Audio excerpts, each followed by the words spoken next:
For this video, LEGO sent me some of their Saturn V rocket sets, but this isn't a video about space. I actually want to talk about the physics of how to keep tall things from shaking, like how to keep skyscrapers from swaying too much in the wind or in an earthquake. The taller something is, the more liable it is to sway back and forth. So to demonstrate this, the Saturn V seemed by far like the best and coolest LEGO set for the job. So if you don't want your tall thing to sway, either because you're worried it'll fall apart, or you're worried it'll freak out the people inside, you could just make it stiffer, either by adding more stuff to it, or using more rigid materials, though this isn't always elegant and gets expensive fast. But there's another, clever solution. From a physics perspective, a tall thing like a building is really an upside-down pendulum. When it gets bent a little bit to one side, the building's natural stiffness pulls it back the other way, and so on. And there's a neat phenomenon that happens with pendulums when you attach two of them together with a spring. They start swapping energy back and forth. The first one oscillates, then both together, then the other has all the oscillations, then the first again, and so on. The same thing happens with solid blocks connected with springs, too, or really any two oscillating things that are coupled together.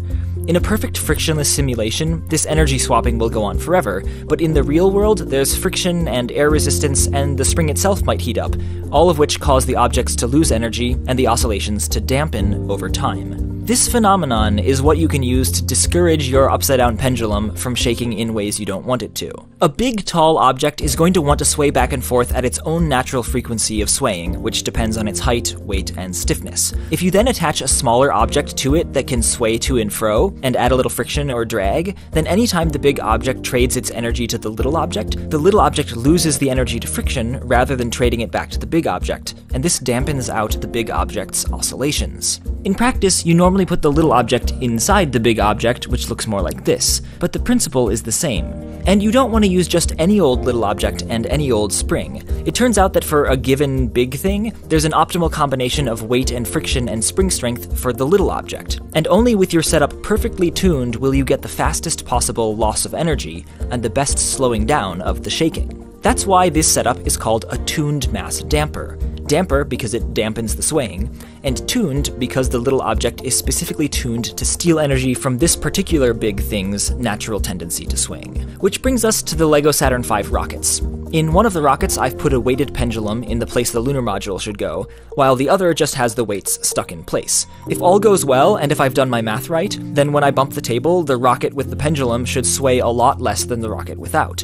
As you can see, the tuned mass damper does actually help, though it's a bit subtle. Here's a graph of the motion of the rocket in each case, which makes it more obvious. And though tuned mass dampers definitely weren't used in the Saturn V rocket in this way, since this is where the lunar module went, they are used in many modern skyscrapers, and even in other things that aren't buildings, though they're usually hard to notice.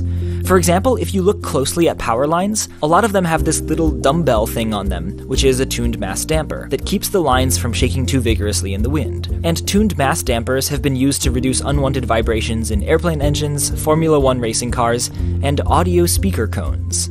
So there you go, the tuned mass damper, aka the physics of how to use little things to keep big things under control.